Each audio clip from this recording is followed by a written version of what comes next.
Once upon a time, there was a Buddhist monk who traveled in India. One day he heard that the famous Shakyamuni Buddha statue was staying at nearby Spirit Vulture Peak. He decided to go there and pay his respect to the Buddha.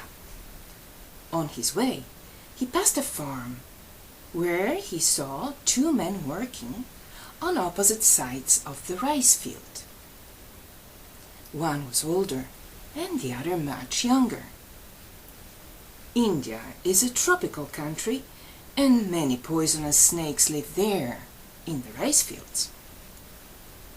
Suddenly, the younger man was bitten by one of those snakes and died. The monk saw the young farmer collapse.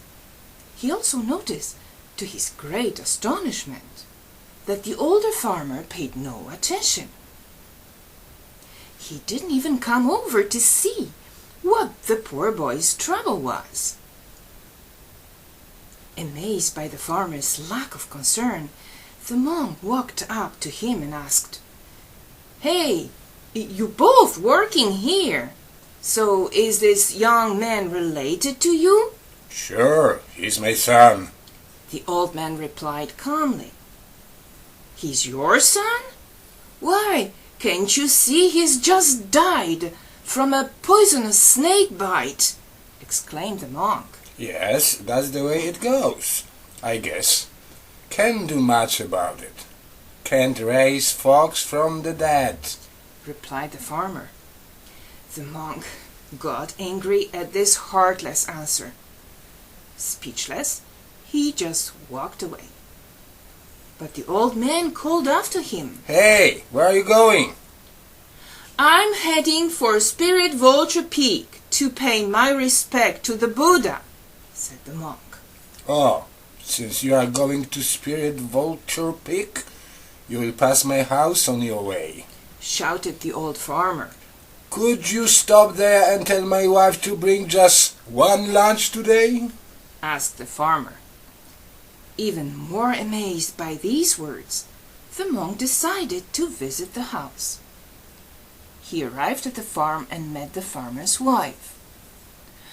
"I have a message for you from your husband," he told the wife, and then he added, "As your husband and son were working in the fields, your son was bitten by a poisonous snake and died instantly. Your husband asked me to tell you to only prepare lunch for one today." "Okay," was all she said. "This is your son we're talking about. He's just been killed by a poisonous snake," exploded the monk. He could not keep his calm any longer.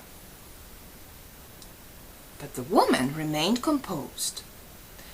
"There's nothing I can do about it.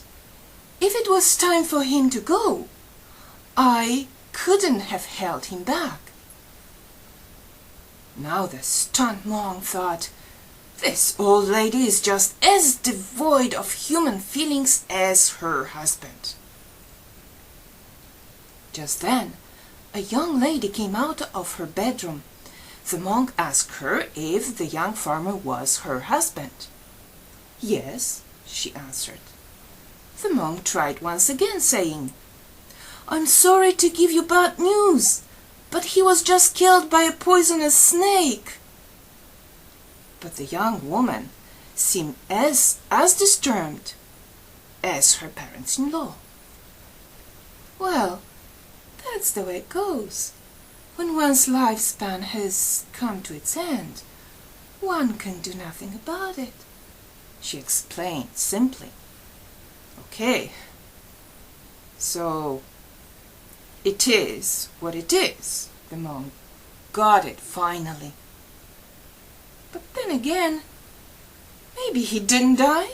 Maybe he just went to a place of eternal happiness, thought the monk, and continued his journey happily.